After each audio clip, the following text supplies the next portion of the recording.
The following is a sponsored program paid for by Robin Gwaltney Group-RE Results. Welcome to Rochester Real Estate, featuring Robin Gwaltney from Gwaltney Group-RE Results and Andy Brownell. Here's Andy Brownell on Rochester's News Talk, 1340 KROC AM and 96.9 FM. Good morning, everyone. Welcome to Saturday. It's Andy Brownell along with Robin Gwaltney Group-RE Results. Hi, Robin. Hey, good morning. How are you? Doing well. Finally doing better. Glad to hear that. Yeah. So, all I've been seeing is doom and gloom headlines. Yeah, the everywhere I go. The rates. Yeah. Yeah. Hey, I'll tell you something good. The gas prices in Wabasha were down to $3.29 a gallon. Whoa. So there you go.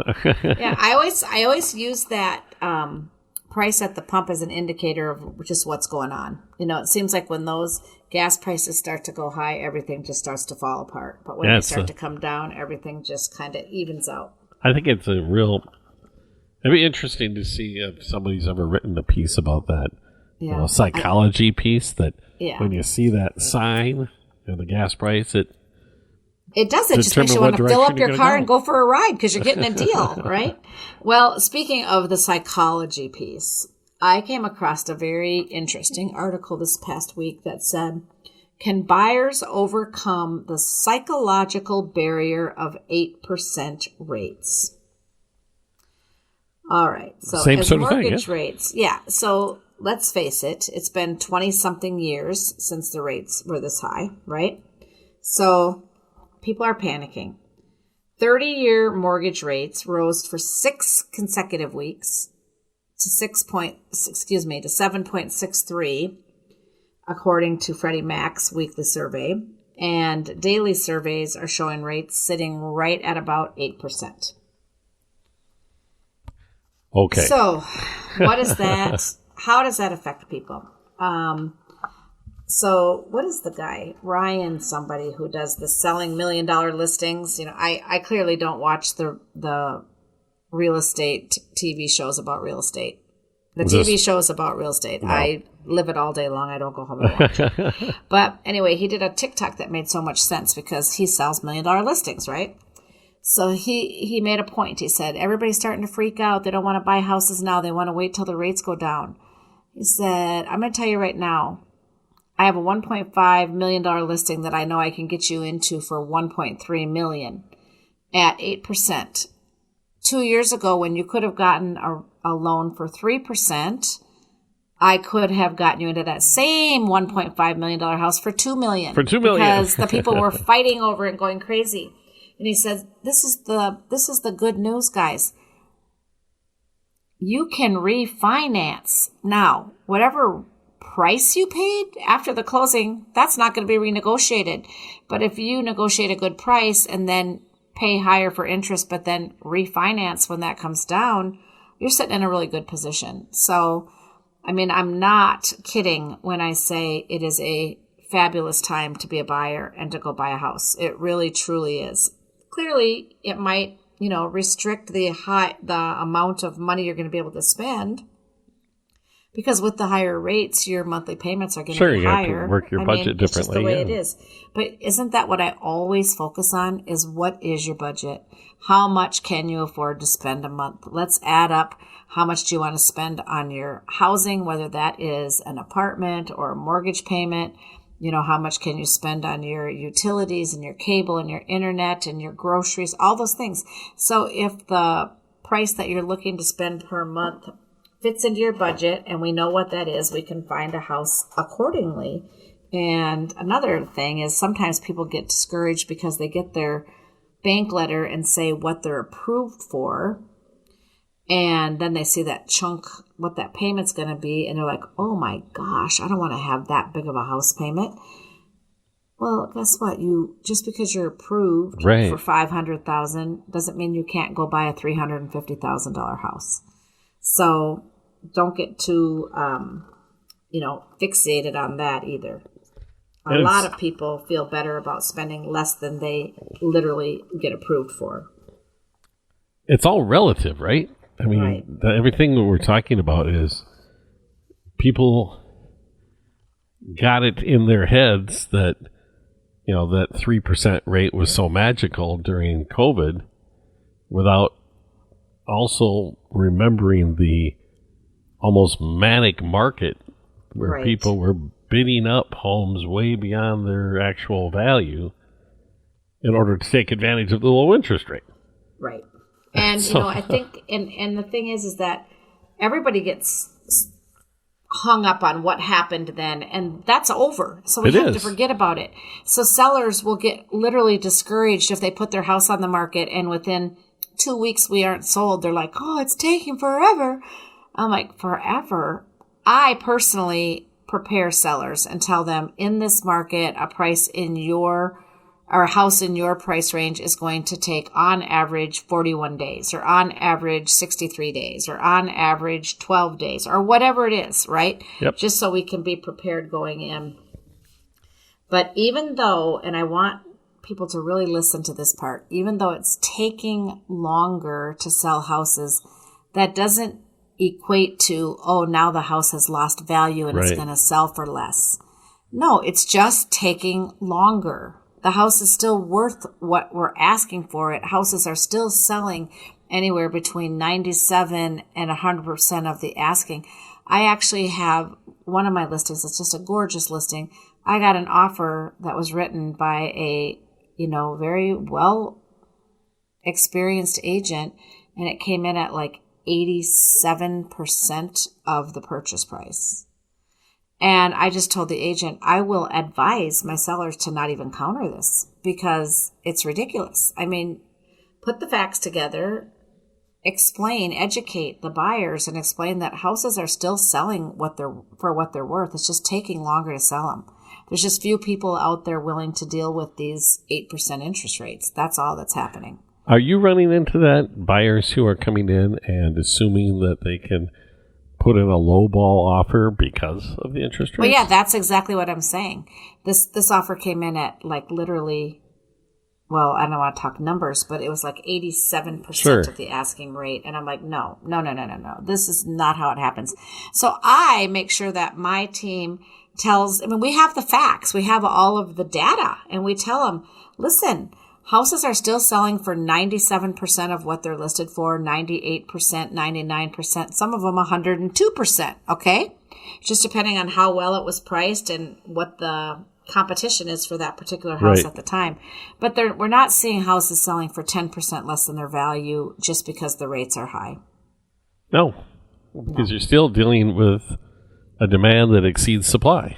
And if you're one of those people that are sitting out there and you're waiting for house prices to drop before you buy, I'll say this again. Prices are not going down. Prices continue to go up.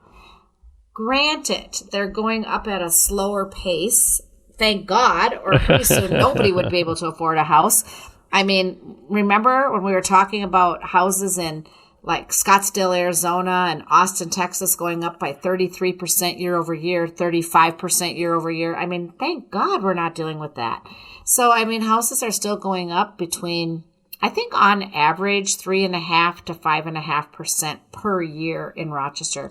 So it's not like growing by leaps and bounds, but I'll tell you what, when those rates drop, those prices are going to just, again, boom, go way up, because for every 1%, remember, I'm going to see how good you listen, Andy, for every 1% that the interest rate drops, how many more buyers come back into the market? Oh, see, now you tested me. 1 million. 1 million buyers nationwide come back into the market when the rates drop by 1%. And if you listen to the guys over at Rocket Mortgage, they honestly believe that by the end of 2024, rates are going to be all the way back down to like 4.5%. So add it up. That's another 4 million buyers. Yeah. And when we get just this pent up, these pent up buyers that are just chomping at the bits, waiting in the wings, like, okay, I want a house. I can afford a house. I'm pre-approved, but I want to wait till I get a better interest rate. Trust me when I tell you now is the time, because you can always refinance. Don't wait until everybody else is back out there as well And if you don't believe me, just talk to one of your friends or colleagues that was a buyer during that frenzy and ask them how much fun it was. Yeah.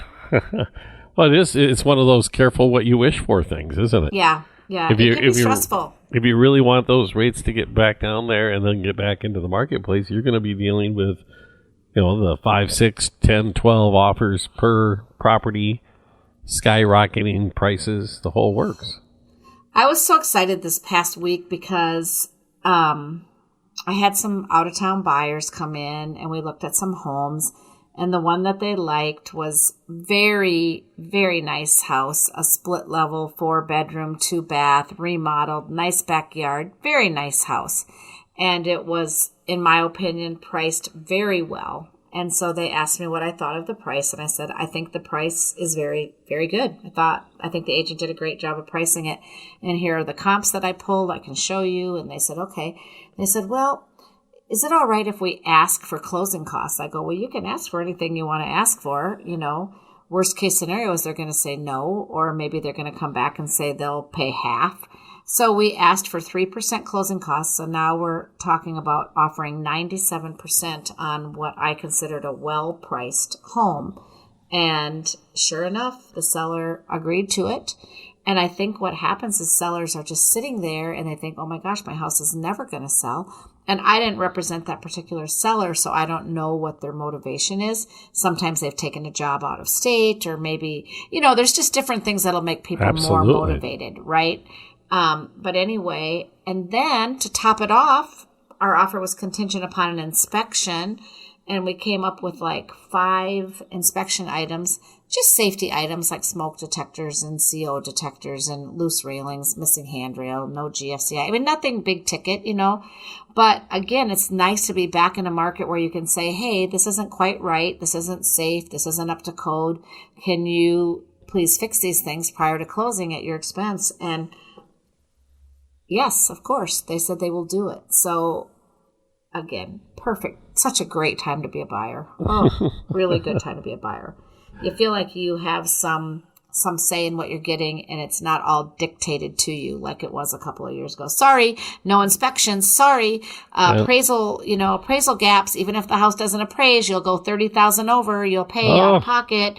Oh, I mean, all those kind of things. It was crazy and stressful, but. Oh my God! Anyway, who would ever want to go back to that? Oh not my gosh! Not me. Well, Robin, we'll take a quick break, and we're going to come right back more with Robin Gwaltney, Gwaltney Group-RE results on News Talk 1340 KROC AM and 96.9 FM. We'll be right back with Robin Gwaltney and Andy Brownell on Rochester Real Estate. This is News Talk 1340 KROC AM and 96.9 FM. Welcome back to Rochester Real Estate with Robin Gwaltney from Gwaltney Group-RE results and Andy Brownell on Rochester's News Talk 1340 KROC AM and 96.9 FM. Welcome back, everyone. Robin Gwaltney with Gwaltney Group-RE results for our every Saturday chat about the real estate. I wish every day was Saturday. Wouldn't that be awesome? It's on my mind, apparently. Dreamers. What's frustrating to me about the psychological aspect to this is it is all based upon what you have known, and you're talking about 20 years ago. It's been since rates were this high, and I remember the housing market 20 years ago. Oh gosh, you and I both. And it was on its way upward, very, very strong upward movement as we entered the mid 2000s. It got a little crazy there, in fact. So it's a little weird that that the perception is the way it is now, when 8% really isn't all that high of an interest rate, is what I'm trying to get at. People are really listening, because I will tell you that. And I mean, some of them aren't being just bullheaded. Some of them are like, well, geez, now we really can't fit this house into our budget because for this price, for this payment, and we're paying more for gas and more for groceries and more for everything has gotten very expensive, right? So some of them are really holding off because they just really can't swing it right now. So, it will be nice for those folks when the rates do come down. But guess what? Rent isn't getting any cheaper. No, you're still paying somewhere. And when you're paying that, it's just out the window, just crazy out the window. So, brighter days are ahead for sure. And it's going to be crazy again. And we're going to be sitting here saying, oh, wasn't it just that? Just last year, we were saying how things were slow. Like, I have an article here. This one was published October 19th. So it's a couple days old, but the headline is 2023 housing market projected to have the fewest number of sales since 2008. Well, we all know what happened in 2008, right? I mean, it was bad. So Redfin estimated that there will only be roughly 4.1 million sales of existing homes across the nation by the year's end due to the high mortgage rates, now hovering at, 8%, right? And low inventory is scaring buyers away. So let's talk about that. We can fix this by people just saying, let's just keep moving, keep pushing on. We're going to put our house on the market. We'll prepare accordingly. It might be that we'll take 2 months to sell instead of 2 days or 2 weeks, but we'll plan accordingly. And let's make sure we price it right and have it in great condition so we can still get top dollar for our house. And let's just continue on with life and make that move that we wanted to make, because people are still getting married. People are still getting divorced. Yep. There are still deaths. There are still growing families. There are still people needing to be closer to parents. There are still grandparents needing to be closer to grandkids. Life still happens. So I think if we can just get past that whole psychological part of it, like you say, then people will continue to put their houses on the market. And then guess what? We won't have this big shortage. And then people will start buying again, and it'll just start keeping to go. So I feel very good. I mean, I've talked to a lot of agents who are down 30% year over year, which that's a big chunk. It is. As of Friday, so yesterday, our numbers are down for our team 11% year over year. So we're still down, but we're still selling a lot of houses. It hasn't changed our position in the market.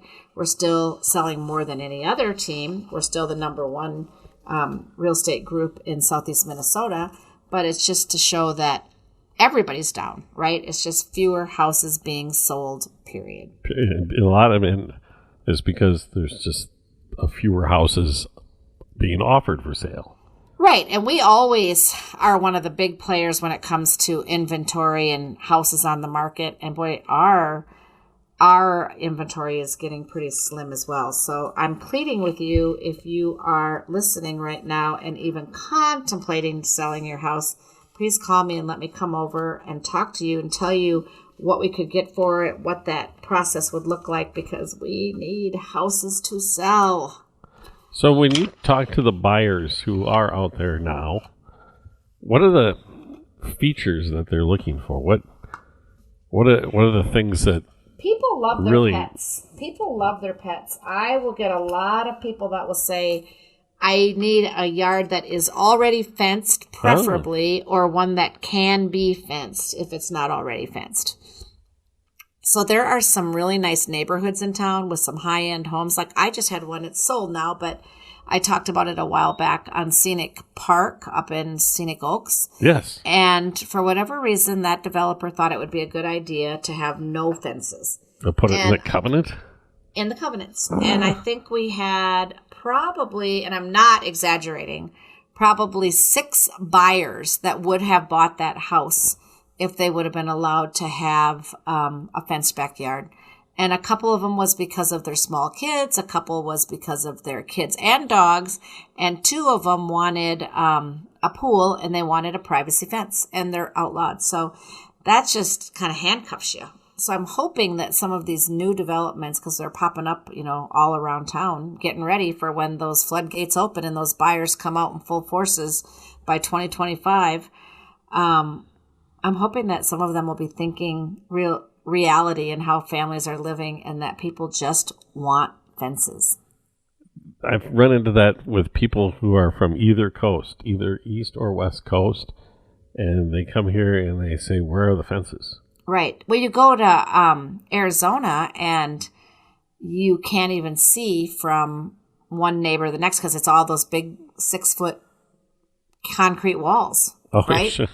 It's just everybody has their own little backyard, completely private from the next guy. And I don't know, there's something to be said for that because you don't, sometimes you get really great neighbors, but then what they do is they all kind of hover out in front. Like I have friends that live there, and when our kids were little, we always would go trick-or-treating there. And it was fun because one year the moms would take all the kids and the dads would give out the candy, and then the next year they would switch roles, right? But all the dads or moms would sit in their garages with the garage door open with their candy, and that's kind of how they greeted and gathered. And our friend said they do that a lot. They all just kind of sit out in their front yards with their garage doors up or their fire pit on the sidewalk when they feel like being social, but then when they want the privacy, they have that in their backyard. Sure. So that's one thing. Okay. Another thing, and this will resonate with you, Andy, a lot of people are very into what they have for garage space. Sure.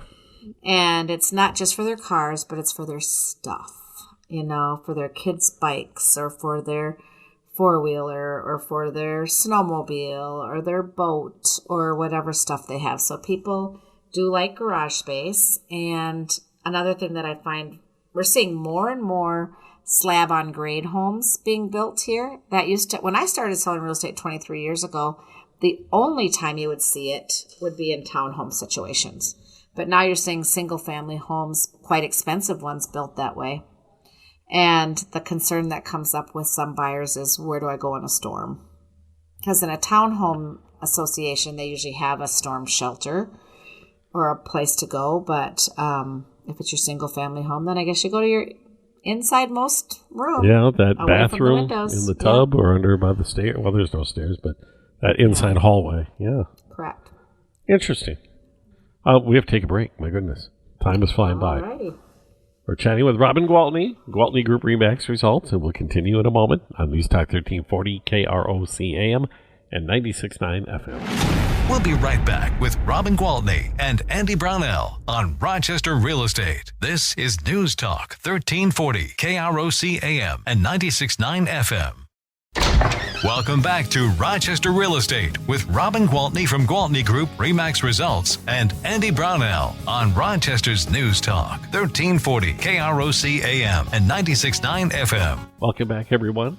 Robin Gwaltney, Gwaltney Group Remax Results, with myself, Andy Brownell, this morning. And, Robin, you mentioned when we were talking about getting into the market that people are obviously facing rising rents, and actually rents are rising at a rate that I find a little bit terrifying if I was a renter.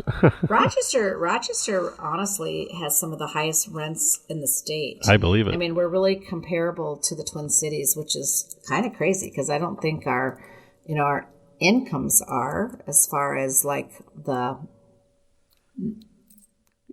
service industry jobs. Yeah, we have that skewed income where we have the super high earners. Yeah, with exactly. The medical doctors, and then we have the total other end of the spectrum as well.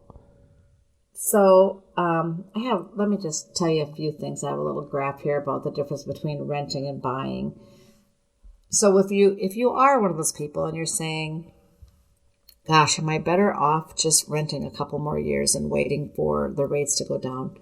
You already know how I feel about it, but I'll read you some data. When you rent, your monthly payment generally will go up each time you sign a new lease. Agreed? Yes. And when you buy, as long as you have a fixed rate, your payment is going to stay the same, unless, of course, you refinance when the rates go down and then you lower your payment. But chances are your payment is not going up unless you haven't put, like if you're escrowing and you haven't put the right amount in there, something like that. The biggest reason, and this is the thing that you hear me harping about all the time, I always say your house is the bank account that you live in, right? So when you own, you have that tangible asset. When you rent, you get nothing in return for your investment. It's just simply you pay, you stay. It's like being in a hotel room, right? But when you buy, as the prices go up, you're building equity and you're building wealth in your home. And, how many times have I told you that the majority of people I work with are taking that home that's paid off when they're getting near retirement and saying, this is our nest egg. I mean, the majority of our wealth is right here in this house. So it becomes a really important financial tool for people. And then again, when it comes back to growing the wealth, as you build that equity through the years, you're giving your net worth a big boost. But if you're renting, guess what? You're not saving any money because you're just paying down on that rent payment. And even the people who don't have extra money to put into a savings account when they own a home, making your mortgage payment is the same thing as depositing into a savings account, which is why I say that house becomes the bank account you live in, because truly you are building your wealth as you're paying down the debt, because once you own it, it's yours, and now you've got a great big savings account. You would be really interesting to do. I imagine somebody's done it, but I haven't seen it before. That if you took what you're paying for your mortgage payment with interest and then subtracted out what in your community would be considered average rent for what you need for the space to live. Right. And then take and extrapolate how much wealth you gained. Right. And what else? You're probably living much more comfortably because no one's telling you if you can have pets. No one's telling you, what all the things that you're being controlled, what you can plant, if you can plant anything in front, shrubs, flowers, bushes. There's all kinds of things that you don't get to do when you're a renter. Sometimes you don't even get to do when you're in an HOA, but when you own your home, you have that freedom, and you're typically getting more space. I can tell you this: if you have a $2,000 amount a month house payment versus a $2,000 a month rent payment, you're getting more space, just better quality of life for the money. Yep. Besides building the wealth. And usually, when you have the house, you also have a yard of one size or another. It could be small or it could be large, but you do have that green space that's your green space. Correct. That's your space. And that's big. It is. It's huge. And people realize that, even the people who start out thinking, renting is for me. I won't have to worry about maintenance. I won't have to worry about space, about yard care. I won't have to worry about all those things. After a certain amount of time, they'll call and say, okay, renting is not for me. I need my space. So things change. I want to do some time. Gardening. Exactly. And that's okay. I mean, that's life, right? It is. As you go through life and you get to different stages, your needs change. So speaking of which, I was talking about Arizona earlier, and I am super excited because I will be leaving later today and going to Arizona. So next week I will do this show from Arizona, and maybe I'll talk about what I see out there in the real estate market. I'd be interested. I'd be interested to see how hot it is. I hope it's slow, and I'm hoping it's slowing down a little bit because, I've been looking at properties. I'd love to have a home there. I don't want to move there. I never want to move anywhere. I want to stay right where I live. I love it here. But I'd like to have a place so if I want to go back and forth more frequently, I don't have to haul everything. You can leave stuff and, it's just easier, right? I'd like something that's practical that I could rent out when I'm not there. I'm not looking to just have a house that sits empty until I come. That's not where I'm at in life. But anyway, I've been wanting this for a while, but the prices have been so crazy. So I'm hoping that in that market, things have slowed down. So I'm going to check it out when I'm there. Okay. Well, we'll look forward to your From the Scene Live report. Yeah. Awesome. Okay. Robin. Well, safe travels, and we'll look forward to talking to you next weekend. All right. Sounds great. That's Robin Gwaltney with Gwaltney Group-RE Results here at News Talk 1340. KROC AM and 96.9 FM.